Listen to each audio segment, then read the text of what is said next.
கோபப்படாமல் இருந்தால் எது கிடைக்கும்? எது கிடைக்கும்? பிபி ஏறாவது, கொஞ்ச நாள் வாழலாம்னு கிடையாது. மெடிக்கல் செக்கப் போக வேணாம் கிடையாது.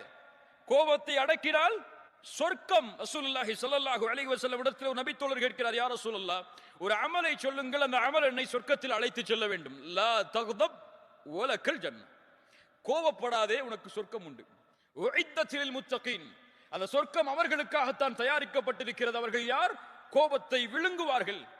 ரசூலுல்லாஹி ஸல்லல்லாஹு அலைஹி வஸல்லம் சொன்னார்கள், ரொம்ப அழகான ஹதீஸ், யார் ஒருவர் கோபத்தை கட்டுப்படுத்துகிறாரோ அதை வெளிப்படுத்துவதற்கு தகுதி இருந்தும் வெளிப்படுத்த முடியும் என்ற நிலைமை இருந்தும் யார் கோபத்தை கட்டுப்படுத்துகிறாரோ அல்லாஹ் ரப்புல் ஆலமீன் நாளை மறுமையில் படைப்புகளுக்கு முன்னால் அவரை அழைத்து சொல்லுவான், ஹூரிலின் பெண்ணில் எந்த பெண் உனக்கு தேவையோ எடுத்து செல் என்று.